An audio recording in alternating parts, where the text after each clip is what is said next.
Bonjour, je me présente Kevin Ramirez et bienvenue dans ce premier tutoriel qui a pour but de vous familiariser avec la prise en main et l'utilisation de nos produits liés au réseau Wi-Fi. Aujourd'hui, nous allons nous intéresser au kit pont réseau basique Ubiquiti 2 Go 4 jusqu'à 500 mètres. Mettons-nous en situation et prenons un exemple assez fréquent.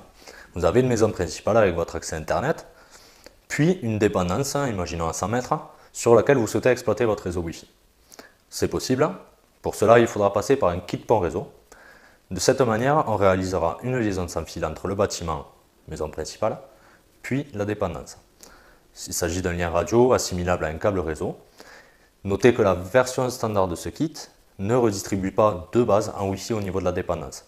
C'est pourquoi nous proposons en option une terminaison Wi-Fi qui est un petit point d'accès, qui lui sera chargé de redistribuer au niveau de la dépendance le Wi-Fi avec l'accès Internet de votre maison principale.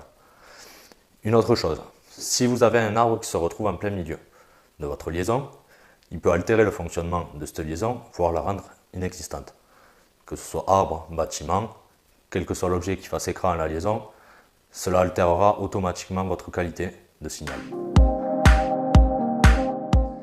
Maintenant que nous avons vu à quoi sert un kit pont réseau, nous allons voir de quoi il se compose.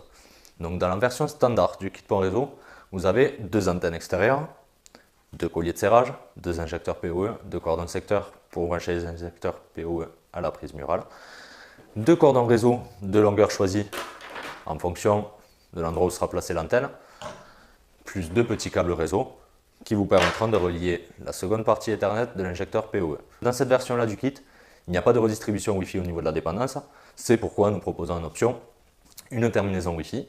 Donc cette terminaison Wi-Fi est composée de 5 ports Ethernet sur lequel vous pourrez, si vous le désirez, brancher plusieurs équipements.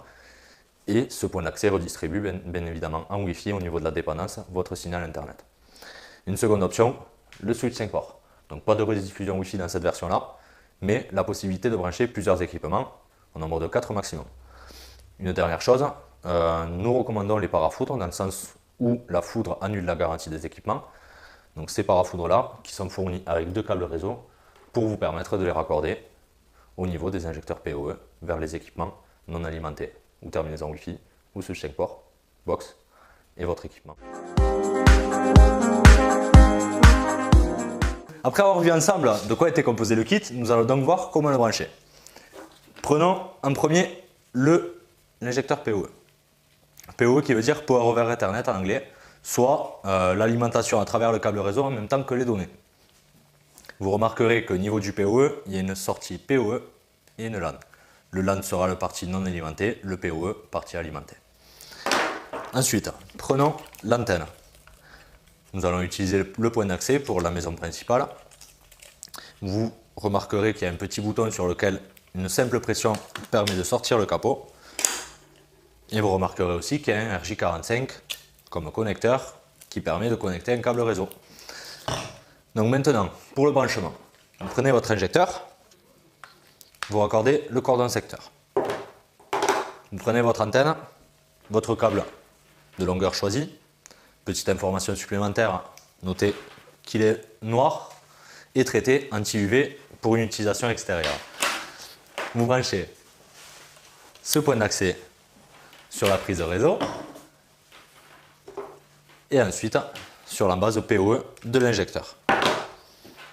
Au niveau de votre maison principale, vous avez très sûrement une box. C'est donc pourquoi vous allez raccorder le côté LAN à votre box. Pour finir, vous branchez bien évidemment l'injecteur à la prise. À partir de là, vous voyez que la LED d'alimentation s'allume. Vous aurez la LED LAN qui s'allumera lorsqu'il y aura de la communication sur le câble réseau, dans ce cas-là la box.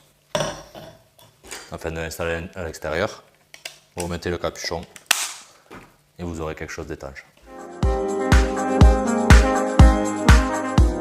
Maintenant qu'on a vu tout ce qui était branchement, compréhension du système et de quoi est composé le kit, nous allons voir maintenant comment l'installer.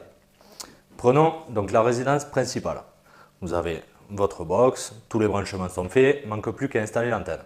Vous allez donc tirer un câble jusqu'à votre toit et jusqu'à votre mât pour directement placer votre antenne. Vous prenez le collier de serrage qui est fourni avec l'antenne, Prenez l'antenne, vous allez voir qu'à l'arrière, il y a un arrondi qui est prévu justement pour englober un mât, plus un petit trou qui va laisser passer le collier de serrage. Ensuite, vous placez votre antenne sur le mât et vous serrez.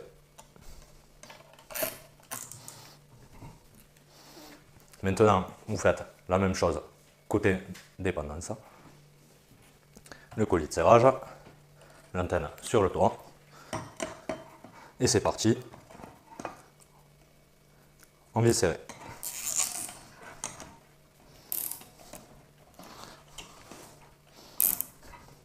Voilà. Maintenant, on va orienter les antennes de sorte qu'elles se regardent face à face, qu'elles soient alignées comme il faut. Et à partir de là, vous allez pouvoir vous aider des LED de visualisation de la force de signal pour pouvoir être à même de faire une orientation parfaite et d'avoir ainsi un signal et une liaison optimale. Ben, merci à vous pour toute votre attention et j'espère avoir répondu en grande partie à vos questions. N'hésitez pas à nous laisser un commentaire sur le site pour votre appréciation, ce que vous en pensez. C'est toujours bien pour cette première vidéo de savoir où on en est. N'hésitez pas aussi à vous abonner sur la chaîne si vous voulez suivre les prochains tutos, c'est plus intéressant. Je vous remercie pour votre écoute et vous dis à bientôt pour une nouvelle vidéo.